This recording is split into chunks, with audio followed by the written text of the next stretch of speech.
बिस्मिल्लाहिर्रहमानिर्रहीम। अस्सलाम वालेकुम नाज़रीन, आप यूट्यूब चैनल देख रहे हैं। मैं इमरान खान हूँ। इमरान खान साहब को आज फिर सज़ा सुना दी गई है और साथ में उनकी अहलिया को भी सज़ा सुना दी गई है। ये तोशाखाना केस है क्या, ये बना क्यों, इसका फैसला किन हालात में हुआ और इसकी टाइमिंग क्या है, इसके ऊपर ये पूरा वीलॉग मैं करूँगा। कुछ और इन्फॉर्मेशन है वो भी आपके साथ शेयर करूँगा। इसमें मुझे मदद दी है कुछ वकला ने, आइनी माहिरीन ने। मेरी एतजाज़ हसन साहब से आज मुलाकात हुई, डिटेल में उनके साथ बैठकर मैंने कुछ चीज़ें पूछी। मैंने अली जफ़र साहब से बात की, बैरिस्टर अली जफ़र जो इस केस को देख रहे थे इमरान खान साहब की तरफ से, सीनियर कौंसल, उनसे बात की। मेरी जो जर्नलिस्ट हैं उनसे बात हुई, साकिब बशीर साहब से बड़ी तफसीली बात हुई और जो चीज़ें मैंने इकट्ठी की हैं वो अब मैं आपके साथ शेयर करने जा रहा हूं। लेकिन पहले आप फैसला देख लीजिए और किन हालात में आज के दिन क्या हुआ। एहतसाब अदालत के जज मोहम्मद बशीर ने अडियाला जेल में इस केस की समाअत की है और इमरान खान साहब और बुशरा बीबी की अदम मौजूदगी में फैसला सुनाया है। डिप्टी प्रोसिक्यूटर जनरल नैब सरदार मुजफ्फर अब्बासी अपनी टीम के हमरा अदालत में पेश हुए। इमरान खान साहब और बुशरा बीबी को मजमूई तौर पर जो जुर्माना किया गया है वो 1574 मिलियन रुपए है और इमरान खान और बुशरा बीबी पे अलग अलग अगर आप करें तो 787 मिलियन रुपए फी कस इनको जुर्माना किया गया है। 10-10 साल के लिए नाअहली भी कर दी गई है, 14-14 साल की सजा कर दी गई है। मोहम्मद बशीर साहब ने इमरान खान साहब से ये पूछा, जज साहब ने, कि इमरान खान साहब क्या आपने अपना 342 का बयान तैयार कर लिया है? जिस पर इमरान खान साहब ने कहा कि मैंने तैयार कर लिया है। वहां जो रिपोर्टर्स थे उनसे मेरी बात हुई तो इमरान खान साहब को यह कहा गया कि आप वो बयान ले आए। तो उस पर इमरान खान साहब ने कहा कि उसमें अभी मेरे वकला आ रहे हैं तो हमें कुछ अमेंडमेंट करनी है। और वकला इमरान खान साहब के गए हुए थे हाई कोर्ट। वो क्यों गए थे वो मैं आपको बता देता हूं। अभी मेरे वकला और बुशरा बीबी को आने में थोड़ा टाइम लगेगा, इतनी जल्दी किस बात की है, मैं अपना बयान आपको जमा करवा दूंगा। जज साहब ने कहा आप अपना बयान अदालत में जमा करवाएं, हमने कार्रवाई आगे बढ़ानी है। इमरान खान ने कहा कि आपको इतनी जल्दी क्या है, हाई कोर्ट से हमारी हुक्म इम्तना की दरखास्त खारिज कर दी है, मुझे तो असिस्टेंट सुप्रीटेंडेंट ने सिर्फ यहां पे हाजिरी लगवाने के लिए बुलाया है। ये इमरान खान साहब ने कहा जज साहब को। और फिर इमरान खान साहब ये कहकर कमरा अदालत से अपनी बैरक में रवाना हो गए। अदालत ने इमरान खान साहब को दोबारा कमरा अदालत में बुलाने के लिए पैगाम भेजा और इमरान खान साहब ने अदालत में आने के लिए तैयार वो नहीं हुए, जिस पर अदालत ने इमरान खान साहब और बुशरा बीबी का नाम पुकारने की हदायत की। उनका नाम ऊंची आवाज में पुकारा गया, इसके बावजूद इमरान खान साहब नहीं आए और फिर इमरान खान साहब और बुशरा बीबी के पेश ना होने पर अदालत ने फैसला सुना दिया। अदालत ने कहा 14-14 साल हम सजा दे रहे हैं, ये जुर्माना है और 10-10 साल के लिए नाअहल भी कर रहे हैं। उसके बाद बुशरा बीबी पहुंची अडियाला जेल और उन्होंने भी गिरफ्तारी दे दी और उन्हें गिरफ्तार कर लिया गया वहां पे। तो एक तो बुशरा बीबी के हवाले से पहले मैं बात कर दूं कि बहुत सारे हमारे यहाँ पे दानिश्वर थे और बहुत सारे लोग जो प्रोपेगेंडा करते हैं पीएमएलएन के लिए, वो ये कह रहे थे कि बुशरा बीबी की डील हो रही है, बुशरा बीबी इमरान खान को छोड़ने वाली हैं, बुशरा बीबी के इंकशाफ आने वाले हैं, वो बहुत बड़े बड़े इंकशाफात करेंगी। ये भी कहा गया कि इमरान खान की अहलिया इमरान खान को छोड़ने वाली हैं। ये भी कहा गया कि इमरान खान की अहलिया जो है वो उनके खिलाफ वादा माफ गवाह बनने वाली है और पता नहीं किस किस किस्म के जो है वो प्रोपेगेंडे किए गए। आज वो खातून ने ये मौका भी नहीं दिया निजाम को या पुलिस को कि वो आकर उनको घर से गिरफ्तार करके उनकी तस्लील या तस्हीक करे। वो खुद वहां अडियाला जेल पहुंच गई और वहां पे उन्होंने गिरफ्तारी पेश कर दी, तो फिर उनको गिरफ्तार कर लिया गया। तो वो जो सारे लोग ऐसी बातें कर रहे थे वो जरा अपने सोर्सेज को रीचेक कर लें और जरा देख लें कि उनके सोर्सेज उनको क्यों बार बार बेइज्जत करवाते हैं, बार बार उनको क्यों जलील करवाते हैं कि वो अपने सोर्सेज के कहने के ऊपर खबर दे देते हैं और बाद में मुंह की खानी पड़ती है। ये वही खातून है जिनके बारे में प्रोपेगेंडा किया जा रहा था और उन्होंने कहा कि मैं इमरान खान को कमजोर नहीं करूंगी और उसकी कमजोरी का बायस नहीं बनूंगी। उन्होंने जाके गिरफ्तारी दे दी। ये था जी बुशरा बीबी का मामला। अब जरा आ जाए जो टाइम लाइन है इस केस की, उसके ऊपर बात करते हैं कि केस है क्या, बना कैसे और होना क्या चाहिए था और कानून क्या कहता है, वो भी मैं आपको बताता हूं। सबसे पहले तो आप ये देखें कि ये 2022 के अगस्त में मोहसिन शाहनवाज रांझा एक मुस्लिम लीग नून के एमएनए हैं। उन्होंने पीडीएम के दूसरे, जब पीडीएम की हुकूमत बन गई शहबाज शरीफ साहब की, तो दूसरे लोगों के साथ मिलकर उस वक्त स्पीकर थे राजा परवेज अशरफ, उनको एक केस भिजवाया था इमरान खान के खिलाफ तोशा के हवाले से रेफरेंस। उन्होंने जो उस वक्त स्पीकर थे उन्होंने भिजवा दिया सिकंदर सुल्तान राजा साहब को और फिर ये इलेक्शन कमीशन ऑफ पाकिस्तान में दायर हो गया। इमरान खान साहब जो है वो 7 सितंबर 2022 को इलेक्शन कमीशन में अपना तहरीरी जवाब उन्होंने जमा करवाया और जवाब के मुताबिक इमरान खान साहब ने कहा कि उनको जो तोहफे मिले हैं उनमें सिर्फ 14 चीजें ऐसी थी जिनकी मालियत 30,000 रुपए से जायद थी और उन्होंने बाकायदा कानूनी प्रोसीजर इस्तेमाल करने के बाद जो भी तरीकाकार था उस ऑफिस का उसके बाद उनको खरीदा है। और इमरान खान ने कहा बतौर वजीर आजम अपने दौर में मिलने वाले सिर्फ 4 तहाइफ मैंने फरोख्त किए थे। और इमरान खान ने कहा कि उन्होंने 2 करोड़ 16 लाख रुपए की अदायगी के बाद सरकारी खजाने से तहाइफ की फरोख्त से तकरीबन 5 करोड़ 80 लाख रुपए हासिल किए थे। अच्छा, ये हो गया जी इमरान खान साहब का स्टेटमेंट जो उन्होंने दिया था। उसके बाद इमरान खान साहब के खिलाफ दायर तोशाखाना रेफरेंस का फैसला सुनाया गया 21 अक्टूबर 2022 को और उन्हें नाअहल करार दे दिया गया। इलेक्शन कमीशन ने इमरान खान को आईने पाकिस्तान के आर्टिकल 63 की शिक 1 की झेली शिक पी के तहत नाअहल किया, जबकि आइन के मज़कूरा आर्टिकल के तहत उनकी नाअहली की मुद्दत उस वक्त की मौजूदा असम्बली के इख्तिताम तक बरकरार रहनी थी, वो तो वैसे ही खत्म हो गई उस वक्त जब इमरान खान साहब के खिलाफ ये मामला हुआ था और उनको डी सीट भी कर दिया गया था। अच्छा, अब हुआ ये कि इमरान खान साहब ने या उनके लोगों ने, कुछ वकला ने रिकॉर्ड भी मांगा था कि पूरे पाकिस्तान का तोशाखाना का रिकॉर्ड लाया जाए। जिन जिन लोगों ने जो जो कुछ भी तोशाखाना से हासिल किया उसका रिकॉर्ड लाया जाए। तो वो जो रिकॉर्ड है वो भी लाया गया। तोशाखाना, पहले जरा आप समझ लें, तोशाखाना एक्चुअली ये एक ऐसा दफ्तर है या एक ऐसा डिपार्टमेंट है कि जो भी पाकिस्तान के ओहदेदारान, वजीर आजम, वज़रा, सदूर या बड़े बड़े जो लोग हैं, वो जब पाकिस्तान से बाहर जाते हैं पाकिस्तान की नुमाइंदगी करते हुए, तो उनको उन मुल्कों के सरबराहान या उन मुल्कों के लोग जो उनको तोहफे देते हैं, कीमती तहाइफ, वो तहाइफ एक्चुअली उस बंदे को नहीं मिलता, वो तोहफा उस मुल्क को मिलता है, उस मुल्क की इज्जत होता है। तो पाकिस्तान में एक कानून बना हुआ है, तोशाखाना का एक पूरा सिस्टम है, उसके अंदर वो तोहफा जमा हो जाता है। अब वो सिस्टम कहता है कि अगर आप अपना तोहफा खरीदना चाहते हैं तो आप खरीद लें, नहीं तो उसको नीलाम कर दिया जाएगा एक खास वक्त के बाद। तो इमरान खान साहब ने अपने कुछ तोहफे खरीदे और कुछ छोड़ दिए। इसी तरह सारे लोग यही करते रहे हैं। अब आ जाए इस केस में हुआ क्या। हुआ ये कि इमरान खान साहब के ऊपर जो चार्ज फ्रेम किया गया ये 9 जनवरी को किया गया है, यानी आज जब फैसला सुनाया गया तो 31 जनवरी है और जब चार्ज फ्रेम किया गया तो 9 जनवरी है। अब इतनी तेजी से ये ट्रायल चला है कि आप अंदाजा कर लें कि 20-21 दिन के अंदर अंदर फैसला सुना दिया अदालत ने। बीच में छुट्टियां भी शामिल हैं। 20 तारीख तक तो क्रॉस एग्जामिनेशन होता रहा आपस में। उसके बाद जो 23 तारीख है उस पर जज साहब छुट्टी पे चले गए, क्योंकि बाद में हफ्ता एतवार आ गया और 23 तारीख पे जज साहब छुट्टी पे चले गए थे।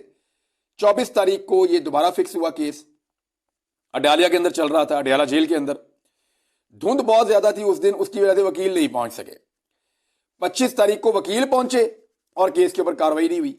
तो 20 तारीख से 25 तारीख तक तो ऐसे ही सारा मामला कटाई में रहा, कुछ हुआ ही नहीं। अब रह गया आखिरी 4-5 दिन का मामला और छठे दिन के ऊपर फैसला आ गया। 27 तारीख को केस दोबारा लगता है। 27 तारीख को 2 गवाहान की एग्जामिनेशन मुकम्मल हुई, यानी 2 गवाहान से जिरा की गई, सवाल जवाब किए गए और वो सरकार की तरफ से किए गए, जो प्रोसिक्यूशन थी उसकी जानिब से किए गए। 3 गवाह टोटल मौजूद थे, 2 को मुकम्मल सुन लिया गया और 1 गवाह के ऊपर जिरा होना बाकी थी, उसकी क्रॉस एग्जामिनेशन होना बाकी थी। अब आ जाता है इतवार का दिन। जब पीर का दिन आया 29 तारीख जनवरी की, तो फिर इमरान खान साहब के वकला ने कहा कि अब हम जिरा करना चाहते हैं गवाहान के ऊपर। हम चाहते हैं कि हम इन गवाहान से सवाल करें और इनसे जवाब मांगें जो चीजें इन्होंने अदालत को बताई हैं। तो इस पे अदालत ने उनको मना कर दिया। यानी ऐसा नहीं होता। मैंने आज एतजाज अहसन साहब से पूछा, बाकी लोगों से पूछा, उन्होंने कहा जी मुमकिन ही नहीं, हो ही नहीं सकता। मुलजिम के जो वकील हैं उनको पूरा हक होता है कि वो गवाहान से सवाल जवाब करें, इसी से जज को मदद मिलती है फैसला करने में। लेकिन वहां पे जज साहब ने ये जो राइट था इसको क्लोज कर दिया कि इमरान खान साहब के वकला को इजाजत नहीं दी गई कि वो सवाल कर सके उन गवाहों से जिनको इमरान खान साहब के खिलाफ पेश किया गया था। अब आ गई जनाब 30 तारीख। 30 तारीख को दोबारा वकला की ये कोशिश थी कि उनको जो हक है वो मिले और वो जिरा कर सकें गवाहान के साथ, लेकिन उनको मौका नहीं दिया गया, उनका हक खत्म कर दिया गया। और साथ ही ये कह दिया गया अदालत की जानिब से कि 342 का बयान जो है वो इमरान खान साहब दे दें। अच्छा, 342 का बयान ये होता है कि ये हर केस के अंदर फैसले से पहले जज साहब जो है वो मौका देते हैं मुलजिम को कि वो अपना पूरा केस, उसका दिफा पेश करे अपने वकला के जरिए से। यानी पूरे केस के ऊपर वो उसको कंक्लूड करें उनके वकला और वो बताएं कि इस केस के अंदर उनका अपना मौक़िफ़ क्या है। इसको कहते हैं 342 का बयान। फौरी तौर पे जज साहब ने कहा 342 का बयान आप जमा करवाएं। इमरान खान साहब और उनके वकला इस उजलत के ऊपर हैरान थे। उन्हें लग रहा था कि अभी तो बहुत टाइम पड़ा है, अभी तो जिरा होगी, हमें मौका मिलेगा बात करने का। मौका उनको दिया नहीं गया और उनसे कहा गया कि आप 342 का बयान जमा करवा दें। अब उन्होंने फौरी तौर पे बयान लिखना शुरू किया। अब ये केस इतना लंबा है, इसके फैक्ट्स इतने ज्यादा हैं, कुछ फैक्ट्स मैं आपके साथ शेयर करूंगा, वो इतने ज्यादा हैं कि उनको टाइम लगा और अदालत वहां पे उस दिन खत्म हो गई। अगले दिन आइडिया हो गया था इमरान खान साहब के वकला को कि अब होगा ये कि सुबह आते ही किसी भी वक्त अचानक फैसला सुना दिया जाएगा, और हमें मौका ही नहीं दिया गया। ना मौका दिया गया कि हम अपने गवाहान को तलब कर सकें, ना मौका दिया गया कि इमरान खान साहब के वकला जो हैं, ना उन्हें मौका मिला कि वो गवाहान को तलब कर सकें, ना उन्हें मौका मिला कि वो सबूत पेश कर सकें, ना उन्हें मौका मिल रहा था जो गवाह पेश किए गए थे प्रोसिक्यूशन की तरफ से या हुकूमत की तरफ से, उन गवाहान के ऊपर सवाल जवाब कर सकें। तो जब ये मौका नहीं मिला तो हुआ क्या, वो फौरी तौर पे हाई कोर्ट गए और हाई कोर्ट के अंदर उन्होंने कोशिश की कि इस मामले को यहां पे रोका जाए, होल्ड किया जाए, इससे पहले कि फैसला सुना दे जज मोहम्मद बशीर साहब। जज साहब बीमार भी थे और कहा जाता है कि उनको अस्पताल भी ले जाना पड़ा, उनकी हालत गैर भी हुई और वो छुट्टी भी लेना चाहते थे, लेकिन इसके बावजूद उनको ये जजमेंट देनी पड़ी और वो ये काम अपना करते रहे इस फैसले के हवाले से। इमरान खान साहब को आज पूछा गया, जनाब आपका बयान मौजूद है? इमरान खान साहब ने कहा मौजूद है, वकील आते हैं तो आपको देते हैं, लेकिन जज साहब को जल्दी थी, उन्होंने फैसला सुना दिया। इमरान खान साहब वहां से उठ के चले गए और वापस नहीं आए। अब आप जरा गौर करें कि 342 के बयान के बगैर कोई जजमेंट होती ही नहीं। ये मुझे एतजाज एहसन साहब ने कहा है। उन्होंने कहा जब तक मुलजिम अपना दिफा ना करे और ये ना बताए कि एक्चुअली क्या हुआ था, तब तक कोई जजमेंट नहीं आती, फैसला तब तक नहीं दिया जा सकता। लेकिन यहां पे फैसला दे दिया गया। ये जो फैसला है ये भी बहुत जल्दी फारिग हो जाएगा। ऐसा लगता है कि जज मोहम्मद बशीर साहब ने जिस तरह का उजलत के अंदर फैसला दिया है और जितने इसके अंदर कानूनी सुकम रख दिए हैं, ये चीज इमरान खान साहब को बहुत ज्यादा फायदा देगी मुस्तकबिल में, और साइफर के मुकदमे की तरह ये वाला मुकदमा भी धड़म से गिर जाएगा। इसके अंदर कुछ नहीं बचेगा। जहां पे 342 का बयान ही नहीं हुआ, साइफर वाले में शाह महमूद कुरैशी का नहीं हुआ, यहां पे इमरान खान का नहीं हुआ, यहां पे इमरान खान साहब की अहलिया का नहीं हुआ, तो ऐसी सूरत हाल में ये कैसे मुमकिन है कि इस फैसले को अगली अपील के अंदर जज साहब जो नेक्स्ट आएंगे वो फारिग ना कर दें? ये हो नहीं सकता। आप जरा केस की तरफ आ जाएं।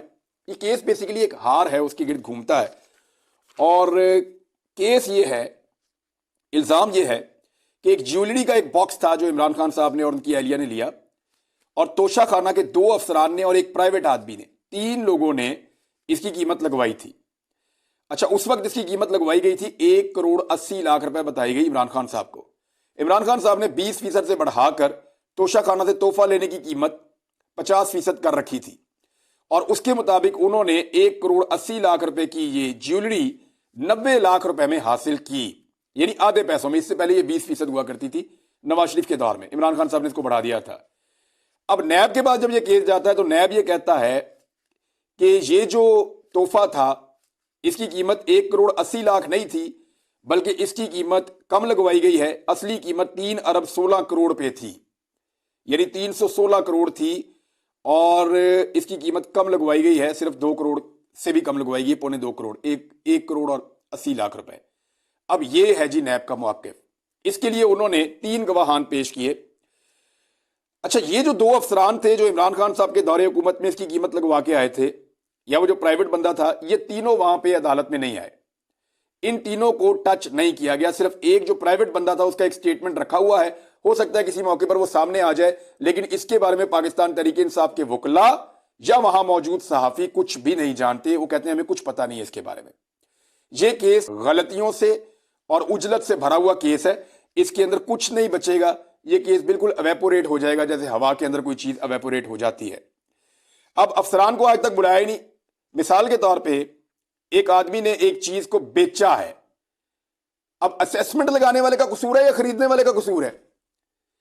खरीदने वाले को तो बताया ये चीज भाई इतने रुपए की है और इतने रुपए की आपको दे दूंगा, उसने पैसे देकर ले लिया। अब जिसने बेची है, चाहे उसने ज्यादा पैसों में बेची हो या कम पैसों में बेची हो, उसको ना बुलाया ना उसको पूछा। ये हो रहा है जी इस अदालत के अंदर इंसाफ। जो गवाह पेश किया गया उसमें दुबई का एक बंदा है, और वो जो दुबई का बंदा है उसने पूरा का पूरा केस ही उड़ा दिया पकड़ के। जो प्रोसिक्यूशन की तरफ से गवाह पेश किया गया इमरान खान के खिलाफ, वो दुबई का एक बंदा है, वो इंडियन एक कंपनी के अंदर मुलाजिम है, और उस कंपनी के जरिए से इसकी कीमत लगवाई गई थी। उसने 2 ऐसी बातें की अदालत में जिससे पूरा केस ही उड़ गया। नंबर 1, उसने कहा जी एक तो मुझे कोई अदायगी नहीं हुई, और उसने ये कहा कि मैंने एक तस्वीर देखी और तस्वीर की बुनियाद पे मैंने कीमत लगवाई। तो एक तस्वीर की बुनियाद पे कैसे कीमत लगवाई जा सकती है एक ज्वेलरी की, और वो भी इतनी ज्यादा, ये कुछ समझ नहीं आ रही। दूसरी बात उसने ये कही कि उसने इसका वजन ग्राम्स में बताया, हालांकि जो ये ज्वेलरी थी उसका वजन कैरेट्स में होता है, तो कैरेट्स में बताने की बजाय ग्राम्स में बताया, जिसका बड़ा मजाक उड़ा। तो ये दो ऐसी संगीन और बड़ी गलतियां थी जिसके ऊपर इस पूरे केस को उड़ाया जा सकता था कि जो सबसे मेन गवाह है उसने केस को उड़ा के रख दिया, तबाह करके रख दिया। लेकिन इसमें इमरान खान साहब को सजा हो गई है, क्योंकि इस वक्त पूरा का पूरा निजाम उनके खिलाफ है, और ऊपर नीचे दो सजाओं के बाद ये उम्मीद की जा रही थी कि कहीं पे कोई इंतशार पैदा हो जाएगा। लेकिन इमरान खान साहब ने अपनी पार्टी के लोगों को कहा कि बिल्कुल कूल डाउन रहें, किसी किस्म का रिएक्शन नहीं देना। रिएक्शन सारा का सारा 8 फरवरी को देना, इंतखाबात में वोट डालने की सूरत में, और कुछ नहीं करना, सिर्फ वोट का हक इस्तेमाल करना है। इमरान खान साहब अपने लोगों को यह कह रहे हैं कि मेरे उम्मीदवारों को वोट डालें।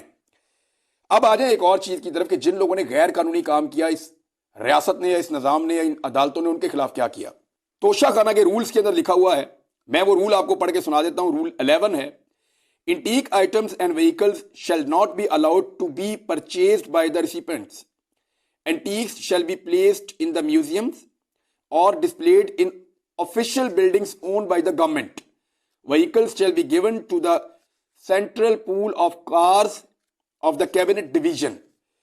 यानी साफ लिखा हुआ है कि जो नायाब चीजें ना, एंटीक्स जिन्हें आप कहते हैं, वो चीजें और गाड़ियां, वो कोई भी तोहफा वसूल करने वाला खरीद नहीं सकता।